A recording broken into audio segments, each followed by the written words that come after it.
Windwalker monks lay waste to their enemies using the power of martial arts.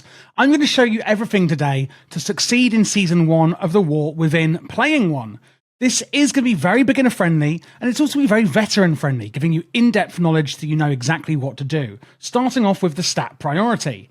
This main stat is going to be agility, and we're going to want a higher and a higher eye level or item level to maximize our agility. The general secondary stat priority that you should follow is here. However, I do want to say that you should only really be comparing secondary stats if you're looking at two pieces of gear that are the same eye level. If not, it's not really worth it. What secondary stats do we have then? Haste, which is going to increase our attack speed, spell casting speed, and our energy regeneration, which is the main resource we use as a Windwalker monk in the War Within. We then have versatility, increases damage and healing done, and reduces damage taken. Mastery is combo points. This is quite important. Your abilities deal more damage when they are not a repeat of the previous ability. Meaning, let's say you've got 5 abilities, you need to use 1, 2, 3, 4, 5, not 1, 1, 2, 2. So you do more damage with the more mastery you have, as long as you use different abilities. Never use the same one twice. We've got crit, which of course gives us a chance to do more damage. And while we're here, let's have a quick look at the set bonus we've got in Season 1. Tiger Palm increases the damage of your next melee ability by 5%. And then the 4-piece, your other melee abilities increase the damage of your next Tiger Palm. And that can stack 6 times. 15% of Tiger Palm's damage is dealt onto nearby enemies as well, meaning it's got some built-in multi-target there to the rotation as default from the set bonus. If you're not sure what these abilities are, so now looking at the cooldowns and some of the utilities that we have at our disposal. These are the most important ones I think you need to be aware of. Now on the left here, we've got things we're doing to our enemy. And on the right, we've got things that we're doing to enhance us and our allies. These can be used on every spec, by the way. They're all from the monk class tree, meaning it's the same no matter what class you're in. So let's get started. First, we've got paralysis. Incapacitates a target for a minute. You can only do this to one target at a time, so they are paralyzed. Oh dear. The next one we have is disable, reducing the target's movement speed by 50%, so halving their movement speed for 15 seconds. And the duration of that is actually going to be refreshed whenever you do melee attacks, which is really awesome. And then lastly, on the left side, we've got leg sweep, knocking down all enemies within 10 yards and also stunning them as well. So some really great utilities that we've got there. On the right-hand side, we've got diffuse magic, reduces magic damage you take by 60% and transfers all currently active harmful magic effects on you back to the original caster, if possible. Then we have Fortifying Brew on a 2-minute cooldown, turns your skin to stone for 15 seconds, increasing your current and maximum health by 20%, and also reducing how much damage you take at the same time.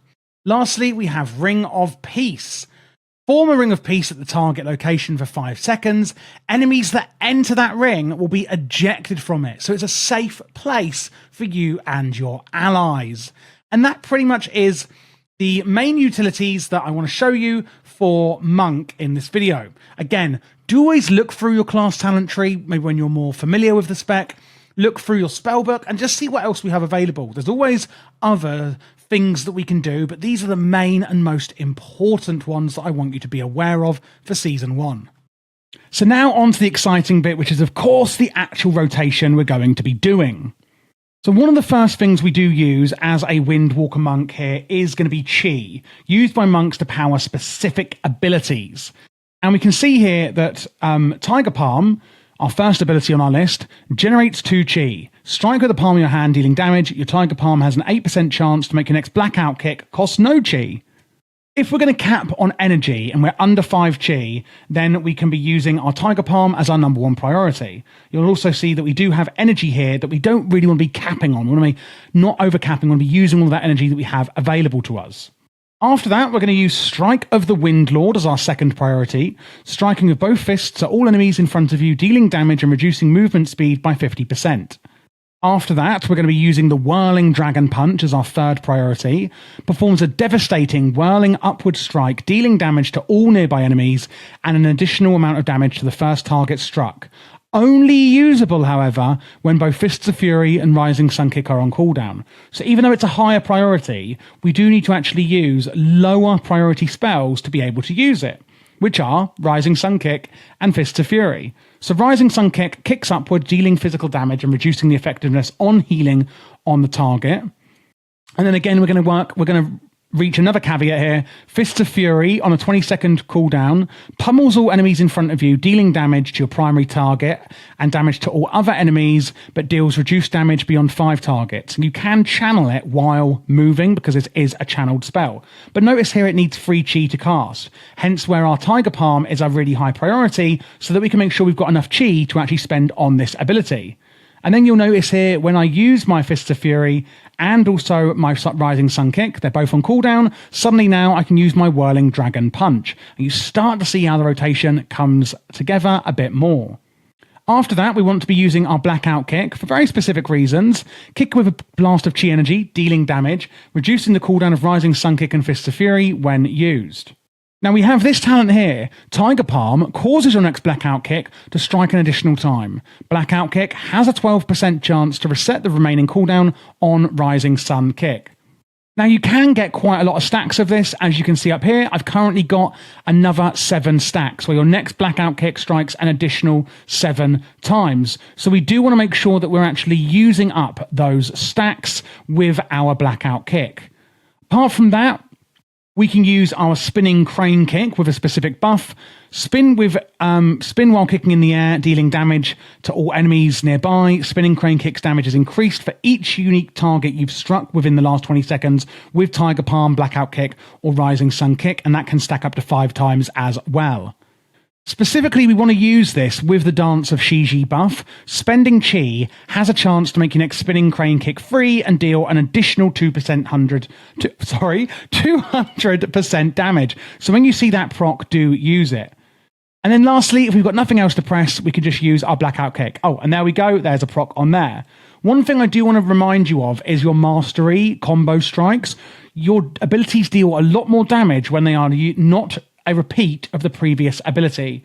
So let's say here I've got 2 chi, I don't want to overcap. You don't want to be using your Tiger Palm over and over. You always want to be using a different ability every time. You don't want to be using the 2 same abilities in a row. Whenever we use our Rising Sun Kick, it's actually going to increase the damage the target takes from us due to the Acclamation talent here.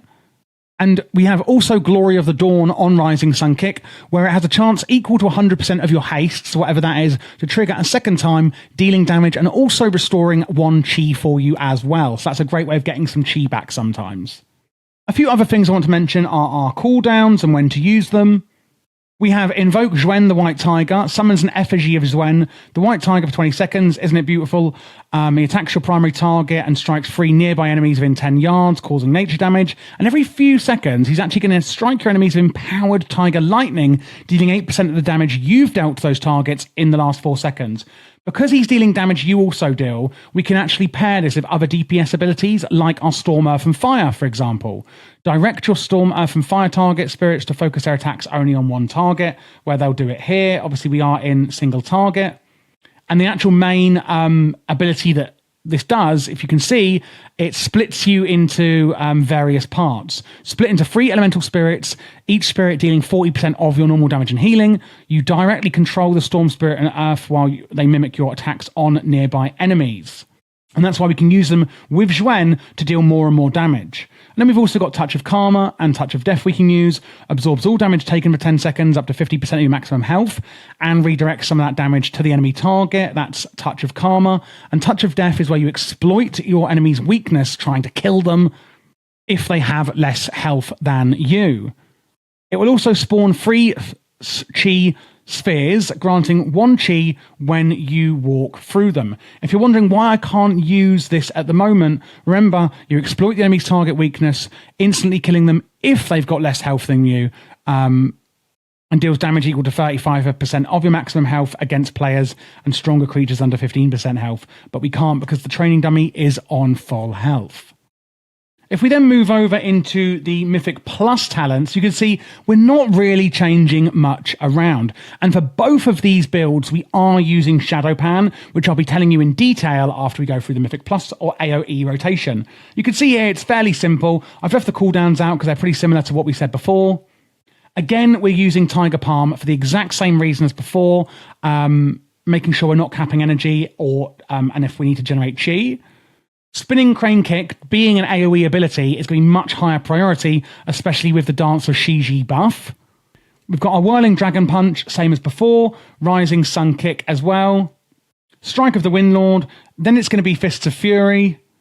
Then it's going to be Rising Sun Kick. But very specifically, if you have Zwen's Battle Gear buff here. Rising Sun Kick, critical strikes, reduce the cooldown of Fists of Fury. When Fists of Fury ends, the critical strike chance of Rising Sun Kick is then increased by 40%. So if you see that buff come up, use it here. If you haven't got the Dance of Shiji buff, then you can just use Spinning Crane Kick anyway here. And Blackout Kick is pretty much going to be your filler that we are using. And that really is the only differences we're actually making in the AoE rotation comparatively to the single target raid rotation in the War Within. So for this build, we are going with Shado-Pan. Now, I do want to say that all of the hero talents I'm going to show you now are passive. This is all already worked into the rotation, just in case you weren't, aware of that. So I want to go into them in a bit more detail, just because of the new thing that we get in this expansion. But don't be overwhelmed if you are new or a beginner, etc. Again, it's all into the rotation. So first thing we get is Flurry Strikes. The top talent is known as the Keystone talent that underpins the rest of the hero talent tree. Every 3,000 damage we deal generates a Flurry charge. And for each 300 energy we spend, unleash all Flurry charges, dealing physical damage per charge. High impact. Enemies who die within 10 seconds being damaged by a Flurry Strike explode, dealing damage to uncontrolled enemies within 8 yards, and Flurry Strikes also have an additional chance to critically strike. Another choice node here is Lead from the Front or Protect and Serve. Your Vivify always heals you for an additional amount, which I don't really care about. Chi Burst, Chi Wave, and Expel Harm now heal you for 20% of the damage dealt. Against all odds, Flurry Strikes increase your agility, and this can stack. Veteran's Eye, striking the same target within 5 times within 2 seconds grants some haste, and that can stack. Damage dealt by Fists of Fury and Keg Smash can't as double towards Flurry Charge generation. Fists of Fury damage and Keg Smash are increased. Energy Spenders deal an additional amount of damage, and every 50 energy you spend reduces the cooldown of your Stormfire and Earth. Then we've got Martial Precision, where your attacks actually penetrate some armor, which basically equates into just a flat DPS increase for you. Predictive Training. When you dodge or parry an attack, you reduce all damage taken. Vigilant Watch, Blackout Kick deals additional critical damage and increases the damage of your next Flurry Strikes. And lastly, Wisdom of the Wall. I don't love this one, but every 10 Flurry Strikes become infused with the Wisdom of the Wall, gaining one of the following effects. Crit strike damage is increased, dodge and crit chance is increased by a percentage of your versatility. Flurry Strikes deal shadow damage to all uncontrolled enemies, or effect of your mastery is increased by 25%. Wowee! As you can see, it's all quite passive. We're dealing Flurry Strikes when we're spending and using energy, and then things are exploding. There's some utilities in there. That really is all there is to it for the Shado-Pan tree. So as a Windwalker, these are the enchants we're going to be using for the War Within. Nerubian Gemweavers, what are these then? These are the new ways to add socket from your weekly vault, and you can put them on the head, wrist, and waist. We can also add 2 gem slots to the neck and each ring now in the War Within too, rather than adding 3 sockets to your neck. And we're going to put on the actual enchants, Winged Grace on the cloak, which is avoidance and reducing fall damage. Intellect and Crystalline Radiance is the chest. Armored Avoidance on your wrist. Stormbound Armor Kit on your legs, adding both primary stat and stamina. Defender's March on the boots. and then haste on your rings and authority of the depths on your weapons. Authority of the depths basically gives you a chance to add like suffocating darkness to your enemies, and that can deal stacking damage up to 3 stacks, not just 3 damage, of course. And then looking at the actual enchants, the consumables we're going to use, generally I would just go for the Flask of Tempered Versatility. Versatility is a great all-round stat and works well on a flask.